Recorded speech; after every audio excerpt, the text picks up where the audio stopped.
Assalamualaikum warahmatullahi wabarakatuh. Innal hamdalillah nahmaduhu wa nasta'inuhu wa nastaghfiruh wa na'udzu billahi min shururi anfusina wa min sayyiati a'malina. May yahdihillahu fala mudilla lahu wa may yudlil fala hadiya lahu. Asyhadu an la ilaha illallah wahdahu la syarika lahu wa asyhadu anna Muhammadan abduhu wa rasuluhu la nabiyya ba'da. Allahumma salli wa sallim ala nabiyyina Muhammad wa ala alihi wa sahbihi ajma'in, amma ba'd. Faqala ta'ala fi kitabihil karim, a'udzu billahi samii'il 'aliim minasy syaithaanir rajiim, ya ayyuhalladzina aamanu taqullaha haqqa tuqatih wa la tamutunna illa wa antum muslimun. Alhamdulillah, kita panjatkan puji syukur kehadirat Allah Subhanahu wa taala. Subuh hari ini kita diberikan kesempatan dan kesehatan. Kesempatan karena alhamdulillah hari ini jadi silaturahmi lagi dengan bapak-bapak semuanya. Kata orang tua kita dulu, tidak ada rotan akar pun jadi. Jadi karena Ustadz yang LC, nah jangan beli rotan, bukan. LC-nya nggak ada, jadi LC KW. LC maksudnya apa? Lupa catatan. Saya tadi cari-cari apa bahan yang mau disampaikan. Nah, alhamdulillah karena saya masih mengandalkan catatan, alhamdulillah ketemu catatannya Pak. Jadi nggak jadi lupa catatannya. Karena biasanya kalau saya ceramah, biasanya diminta untuk menyampaikan tentang sirah nabawiyah, atau tentang sirah sahabat, atau tentang sejarah Islam. Karena itu yang mungkin nggak terlalu kompleks, meskipun itu sebenarnya kalau mau dikembangkan luar biasa. Alhamdulillah kesempatannya luar biasa juga pagi ini. Tadinya saya biasa hari Ahad subuh kami di Masjid BI. Kebetulan pagi ini kalau nggak salah ada Gus Dofir atau siapa yang datang. Nah, biasanya kalau ada yang dari luar saya mengalah. Alhamdulillah tadi sholat ke sini, ternyata masih disuruh ceramah lagi. Alhamdulillah, kita syukuri semua yang diberikan oleh Allah Subhanahu wa taala. Mudah-mudahan tidak mengecewakan para, saya baru mau menyebut para pelanggan tadi karena kebiasaan di PDAM. Para jamaah. Jamaah rahimakumullah, kita coba lanjut kembali apa yang kita bahas pada pekan yang lalu tentang bagaimana proses hijrahnya baginda Rasul sallallahu alaihi wasallam, yang proses beliau itu, beliau diantaranya, ini karena menarik bicara sedikit tentang Ummul Mukminin Aisyah radhiyallahu anha, karena pekan hari kemarin kita bahas tentang bagaimana proses hijrahnya baginda Rasul sallallahu alaihi wasallam itu salah satunya disaksikan oleh Aisyah Ummul Mukmin. Siapa Aisyah radhiyallahu anha? Aisyah waktu itu beliau menyaksikan, kata beliau, kemarin kita bahas hadisnya, saya dengan Asma binti Abi Bakar. Jadi keluarganya Abu Bakar, kemudian Ali bin Abi Thalib. Itu aja yang menyaksikan bagaimana proses hijrahnya baginda Rasul sallallahu alaihi wasallam. Nanti ketika sampai di Madinah, beliau kan sampai di Madinah kemarin kita jelaskan di bulan Rabiul Awal. Jadi Rasulullah sallallahu alaihi wasallam itu lahir pada hari Senin 12 Rabiul Awal, masuk nanti ke kota Madinah hari Senin 12 Rabiul Awal, nanti meninggal pada hari Senin 12 Rabiul Awal. Padahal kita tahu penanggalan Hijriyah itu berdasarkan perputaran bulan dengan bumi. Jadi kalau saya melihat, nih sekali lagi bukan ini analisa pribadi aja, bukan dari kitab. Seakan-akan Allah Subhanahu wa taala ciptakan langit dan bumi, alam semesta ini itu untuk baginda Rasul sallallahu alaihi wasallam. Ini perasaan saya aja, Pak. Bagaimana mungkin orang beliau ini luar biasanya, lahirnya sama harinya, tanggalnya, hijrahnya begitu juga, meninggalnya juga begitu. Jadi kalau kita misalnya ada orang memperingati Maulid, maka sebenarnya dia sedang memperingati hijrah juga. Maka sebenarnya dia juga sedang memperingati wafatnya beliau juga. Padahal kita lihat kan Pak, langit dan bumi itu kan penanggalan, ini tanggal berapa hari ini hijriahnya? 20 berapa? 28 ya. Nah 28 berarti 28 hari sudah hidup bulan. Nanti tanggal 13, 14, 15 purnama, bulan penuh. Kadang-kadang saking penuhnya tuh besar sekali, fotografer senang betul tuh ngelihat indahnya. Al-Badru, Badrun itu kalau ada orang namanya Pak Badrun itu artinya rembulan. Ada Pak Badrun nggak? Nggak ada ya. Rembulan. Indahnya orang zaman itu Pak memandang bulan. Nanti di akhirat diumpamakan oleh baginda Rasul sallallahu alaihi wasallam itu kita melihat Allah, itu nikmat yang paling besar nanti bagi orang beriman di dalam surganya Allah itu adalah melihat Allah. Dalam tafsir Ibnu Katsir kalau tidak salah disebutkan itu 2 kali sehari bagi orang beriman yang VIP. Kalau orang yang berimannya agak kurang, kelasnya di bawah, satu Jumat sekali, sepekan sekali aja. Dan itu adalah kenikmatan yang paling besar bagi mereka melihat Allah Subhanahu wa taala. Wujuhu yauma idzin nadhirah ila rabbiha nadhirah. Pada hari itu mereka wajahnya berseri-seri, wajahnya cerah. Kenapa? Karena pada hari itu mereka memandang kepada Tuhannya. Mudah-mudahan kita semuanya dalam masjid ini Pak memandang kepada Allah nanti. Amin ya rabbal alamin. Apakah dapat yang 1 kali sepekan? Apakah nanti dapat yang VIP pagi petang? Makanya kita disuruh bil asyi wal ibkar, suruh berzikir itu pagi dan petang. Bapak boleh ambil baca sholawat sekarang, tapi jangan nyaring-nyaring, nanti saingan sama yang di depan. Subhanallah alhamdulillah Allahu akbar, subhanallah alhamdulillah Allahu akbar, Allahumma sholli ala Muhammad atau Allahumma sholli ala sayyidina Muhammad atau apapun lah ininya zikirnya pagi dan petang. Jadi kita melihat bagaimana langit dan bumi itu berputar. Langit dan bumi apa namanya, bulan dan bumi itu berputar. Nah perputaran mereka tuh luar biasanya, saling mempengaruhi satu sama lain. Mungkin kalau ada bintang yang dekat dengan kita yang kemudian mengalami perubahan gravitasi, kita mungkin akan terpengaruh juga. Itu yang mungkin terjadi nanti kiamat. Enggak pas lagi putaran pada rodanya, pada asnya itu, karena dia berputar terus. Bapak lihat di langit itu bintang yang paling dekat dengan kita itu namanya Alpha Centauri. Ini sudah hujannya, mungkin nggak kelihatan lagi. Bintang yang paling dekat itu kata para ahli astronomi jaraknya 1,5 tahun cahaya. Kalau Bapak punya kecepatan cahaya pesawatnya itu, pesawat kita ini kan tidak ada yang kecepatan cahaya. Tapi kalau seandainya ada, maka kita perlu menempuh 1,5 tahun baru sampai ke bulan itu.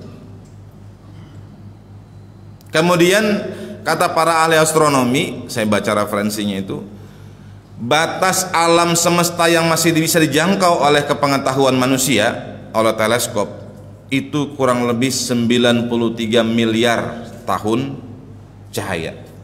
Jadi kalau kita pakai kecepatan cahaya pesawat kita Pak, baru nyampe ke ujung alam semesta ini, perkiraan kita tuh nggak tahu langit keberapa, kedua, ketiga atau keberapa atau malah pertama.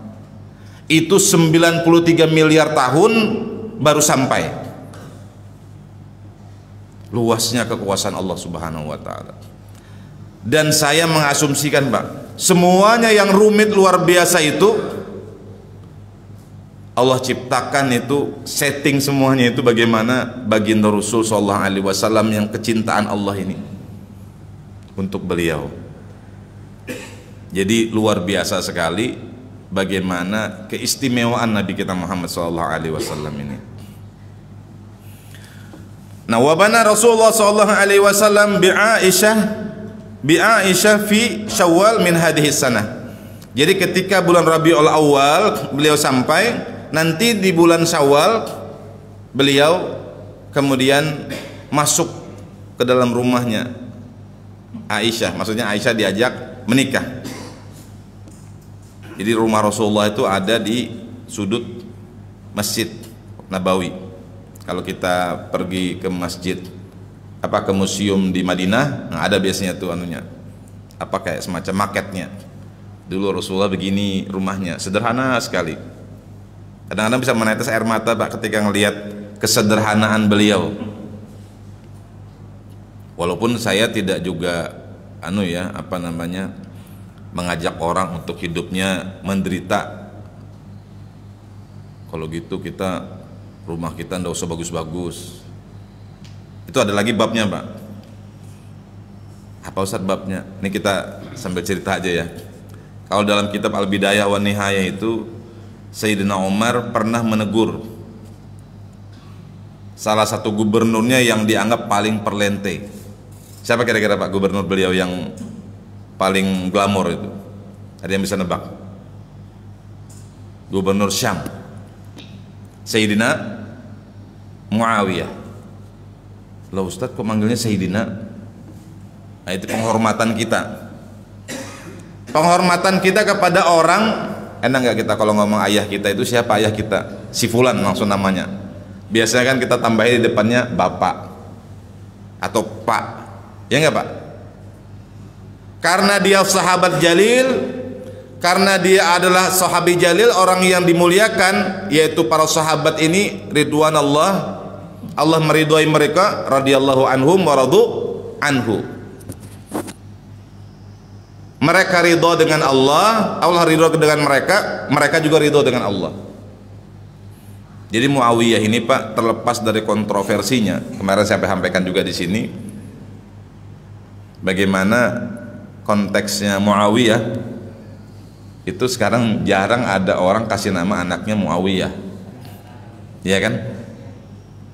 Meskipun dulu anaknya Yazid Muawiyah lagi. Abu Sufyan Harb punya anak namanya Abu Sufyan. Abu Sufyan punya anak namanya Muawiyah. Muawiyah punya anak namanya Yazid. Yazid punya anak Muawiyah lagi. Nanti di bawah lagi ada lagi Muawiyah lagi. Banyak nama anak orang nama orang namanya Muawiyah. Tapi sekarang hampir nggak ada. Padahal kedudukan beliau luar biasa. Dia pernah menjadi gubernur. Jasanya nggak sedikit bagi Islam. Jadi ketika beliau jadi gubernur, datanglah inspeksi dari presiden khalifah waktu itu. Siapa? Sayyidina Umar radhiyallahu anhu. Begitu datang, Umar bin Khattab ini naik bagal. Bagal ini hasil percampuran antara kuda dengan keledai. Sederhana sekali Pak, ibarat kita ini naik skuter lah, bukan juga motor listrik, apa namanya itu? Ya naik motor lah, bukan juga motor NMAX Pak. Nah, siapa yang punya NMAX di sini? Itu mahal harganya kan? Ini motor apa yang murah-murah aja tuh? Ada usah disebutin nanti ada yang tersinggung. Khalifah naik sederhana aja, naik bagal, sampai di tempat itu di dekat di dekat Damaskus di Syria, di Syam, bertemu dengan sebuah rombongan besar iring-iringan. Iring-iringan tuh kalau sekarang ini ibaratnya kayak yang pakai ngeong-ngeong itu Pak? Konvoy. Ya, bukan ya konvoy ya. Cuman depannya tuh yang patwal. Nah, forrider. Ya Ustaz, forrider. Sudah pakai forrider lagi segala macam, pengawalnya lengkap. Pakai kendaraan mewah, untanya bagus, bajunya bagus. Kira-kira Bapak membayangkan nggak suasananya itu? Presiden datang ketemu gubernur. Presidennya naik motor, gubernurnya pakai patwal Pak. Kira-kira diapain bagusnya gubernurnya ini? Dan tahu sendiri gayanya Sayyidina Umar. Kata para sahabat itu menggambarkan, saya lupa sahabatnya Abu Hurairah atau siapa menggambarkannya. Kata mereka, kalau Abu Bakar dia tidak suka dengan dunia, tapi dunia juga nggak suka sama Abu Bakar. Kalau Umar, dia tidak suka dengan dunia, tapi dunia ngejar-ngejar sama Umar. Karena di zaman Sayyidina Umar menjadi khalifah, itu sudah terbuka semua Pak, kemenangan-kemenangan itu. Persia sudah dikalahkan, Romawi sudah dikalahkan. Jadi harta benda tuh masuk semua, khumus, 1/5. Jadi kalau Khalid bin Walid sekali nerima apa namanya bukan gonimah, ya gonimah dan jizyah, itu luar biasa Pak, miliaran nilainya. Kebayang nggak pakaiannya, topinya satu orang al-umara, apa namanya, panglimanya Persia, itu kalau dirupiahkan tuh miliaran Pak, topinya aja tuh. Ibaratnya sekarang pakai jam tangan. Jam tangan bisa mahal Pak sekarang tuh Pak. Ada jam tangan tuh harganya 1,5 miliar. Ada yang termahal Philip Patek itu, saya searching, karena saya lihat di TV di kantor saya itu Pak, untuk rapat itu sering muncul iklan Philip Patek. Saya bilang mancing-mancing ini. Saya searching di Google Pak, ternyata harganya yang pernah diproduksi yang paling mahal harganya 500 miliar. Jam tangan Pak 500 miliar Pak. Kalau saya pakai jam tangan itu gini-gini saya mungkin Pak. Saking mahalnya 500 miliar. Ada aja rupanya orang beli itu Pak. Philip Patek mereknya. Bapak searching aja di Google, nanti kalau kata anak-anak muda sekarang, disalawati aja dulu katanya. Saya bilang ilmu dari mana tuh disalawati dulu. Jadi begitu bertemu dengan Sayyidina Umar, ditegurlah oleh Sayyidina Umar. Kamu ini, ya pokoknya kira-kira bahasanya, saya bahasa Arabnya nggak hafal waktu itu. Dalam kitab Al-Bidayah wa Nihayah Ibnu Katsir menceritakan dengan riwayat beliau. Ternyata apa alasan Muawiyah Pak? Kita ini berada di perbatasan dengan Romawi. Baru aja dikalahkan Romawi di sana itu. Siapa yang mengalahkannya? Sayyidina Khalid bin Walid. Di zamannya Abu Bakar dan mau pindah ke Umar radhiyallahu anhu. Kita ini berhadapan langsung, berbatasan langsung dengan Romawi. Di Romawi ini orang itu dinilai dari tongkrongannya. Kalau Anda datang pakai bagal, nggak direkan sama orang. Tapi kalau orang lihat, wih hebatnya aja ini, koridornya aja hebat begini, orang Romawi langsung keder dengan kita. Nah, jadi ini dalil Pak. Jadi kalau Bapak misalnya ke Jakarta ketemu orang pakai jam tangan Philip Patek tadi ya, berapa miliar tadi Pak? Ada dalilnya dari Ustadz katanya. Ada dalilnya dari Ibnu Katsir. Kenapa? Karena kalau kita bawaannya tongkrongannya seperti Sayyidina Umar, nggak direkan sama orang. Oh begini aja umat Islam ini, nggak ada wibawanya katanya. Menurut versi mereka. Kalau versi kita kan lain lagi nih. Kalau wibawa seseorang itu bukan dari hartanya, tapi dari keilmuannya. Kalau kita baca sejarah Pak, itu buku yang kita bisa rekomendasikan baca sejarah itu salah satunya Al-Bidayah wa Nihayah.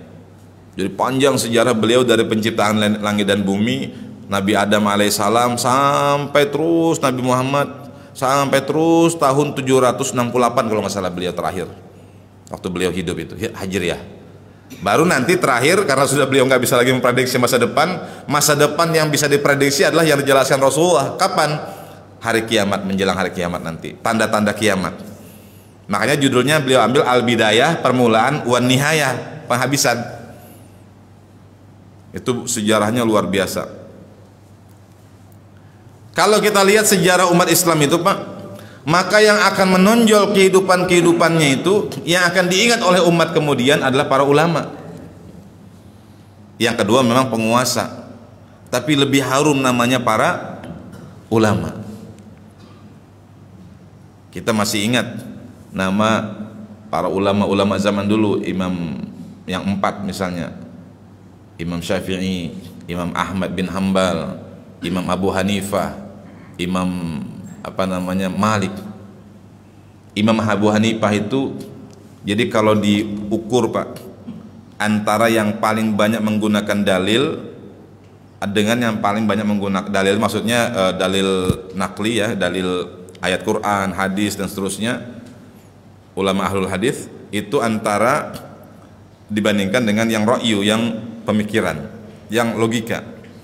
Imam paling banyak saklek dengan hadis itu Imam Ahmad bin Hambal.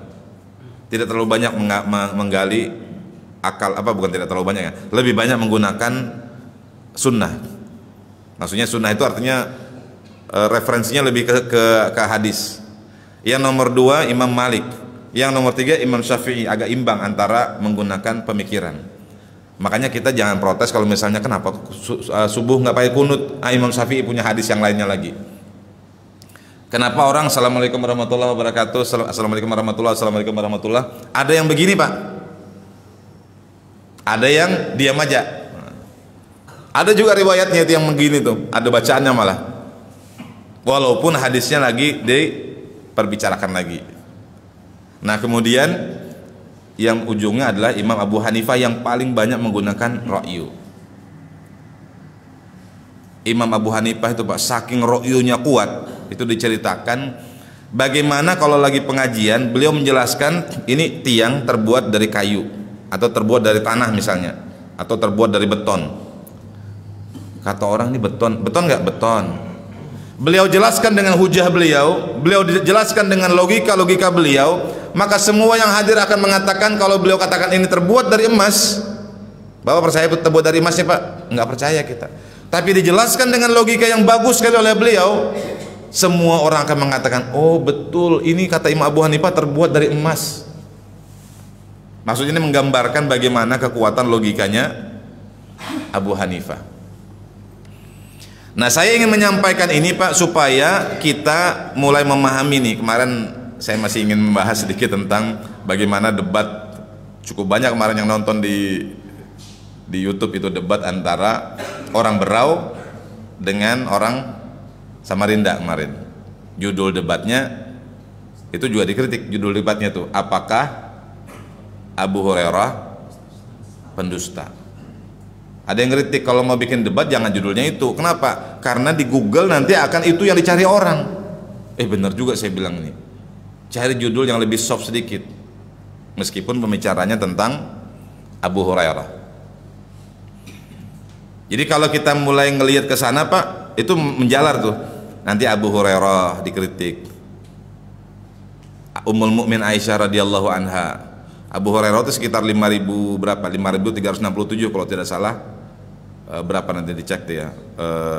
Hadis yang diriwayatkan oleh Abu Hurairah. Nomor 2 setelah itu Abdullah bin Umar yang paling banyak. Nomor 3 setelah itu Anas bin Malik.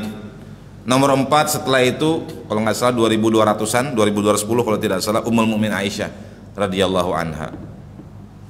Kalau 4 orang ini yang dianggap orangnya sesat setelah sepeninggal Rasulullah, maka habislah agama kita ini Ahlussunnah wal Jamaah ini Pak. Iya kan, perawinya yang paling banyak itu sudah Abu Hurairah. Perawinya paling banyak sudah situ Abdullah bin Umar. Perawinya setelah itu lebih banyak lagi siapa? Anas bin Malik. Perawinya setelah itu Aisyah radhiyallahu anha. Ya habis agama kita Pak kalau seandainya orang-orang itu dikritik oleh mereka. Belum lagi bicara Muawiyah. Ujung-ujungnya mereka nanti mengatakan togutukum, togut kalian. Siapa? 2 orang togutnya mereka kalian itu kata mereka adalah Sayyidina Abu Bakar dengan Sayyidina Umar radhiyallahu anhu. Ujung-ujungnya kalau mengatakan sesat Abu Bakar, apakah tidak sama dengan menjelek-jelekan Nabi Muhammad? Ujung-ujungnya kalau mengatakan sesat Aisyah hanya karena dia berperang melawan Ali bin Abi Thalib ketika perang Jamal, apakah tidak sedang menyalahkan Rasulullah Shallallahu Alaihi Wasallam yang dianggap salah pilih istri Pak? Nah kita lanjutkan sedikit di sini tentang Aisyah radhiyallahu an. Qala Imam Ahmad, haddatsana Waqi' Thana Sufyan an Ismail ibni Umayyah an Abdullah ibni Urwah an abihi an Aisyata qalat.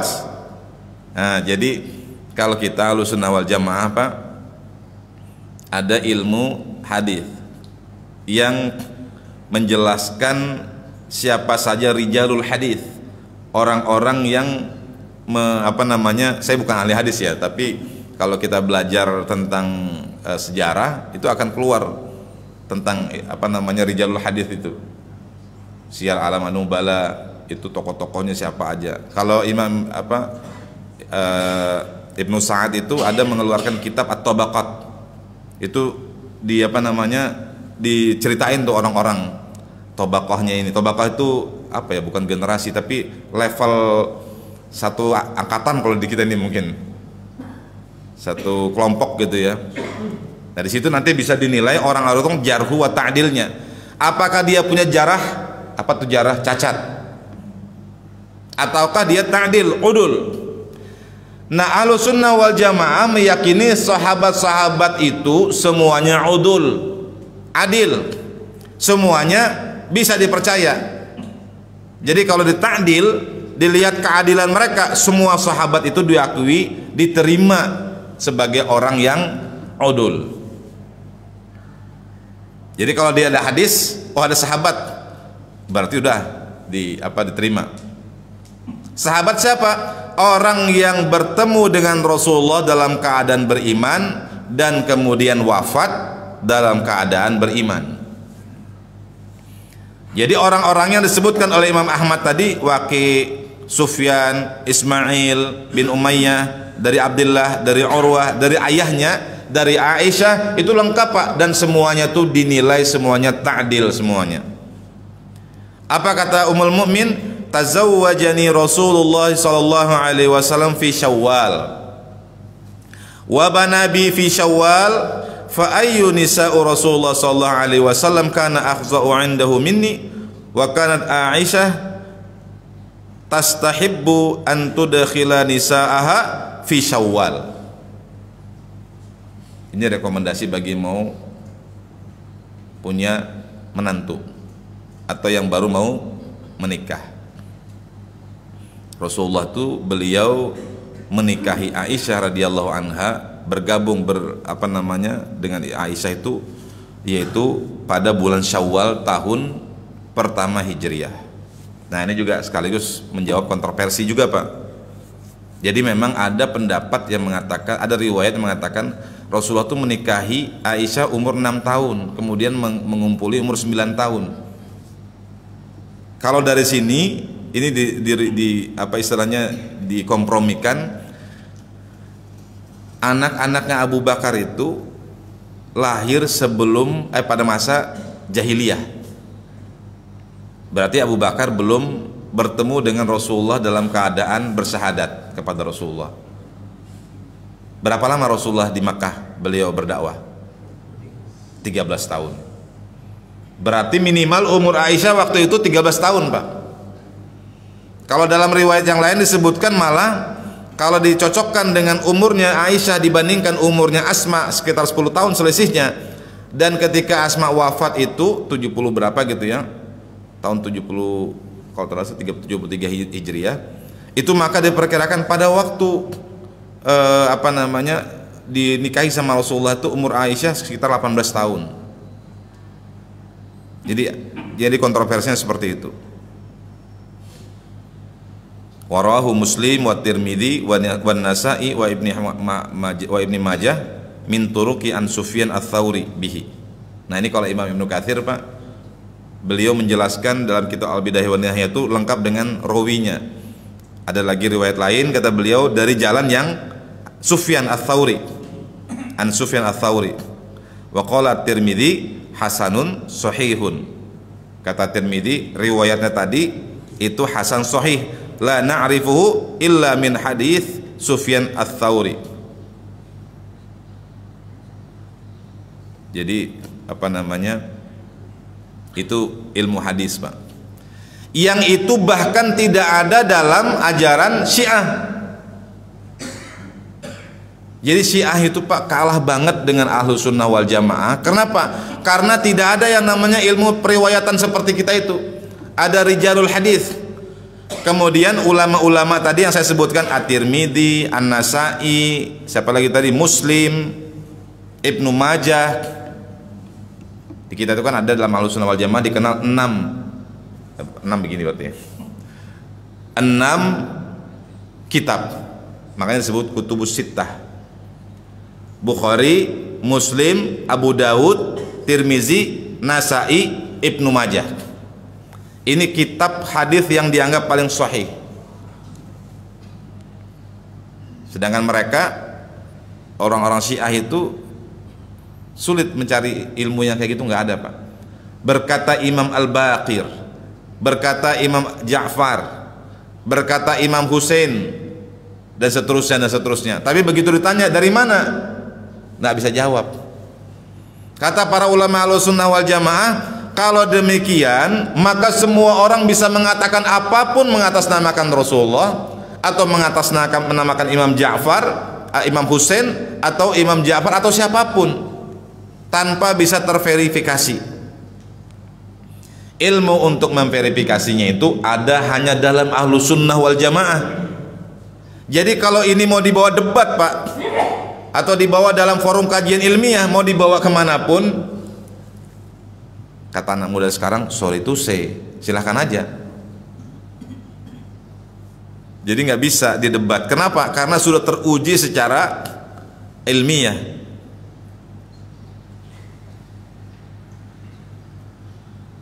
Jadi beliau di sini sebutkan fa'ala hadza yakunu dukhuluhu biha alaihi salatu wassalam ba'dal hijrah bi sab'ati asyhur aw thamaniyati asyhur.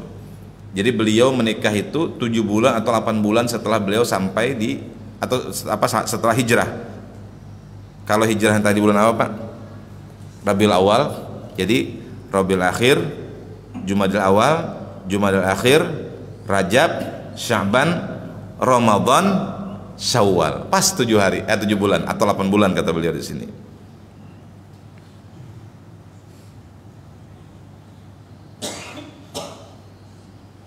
Ini yang menjadi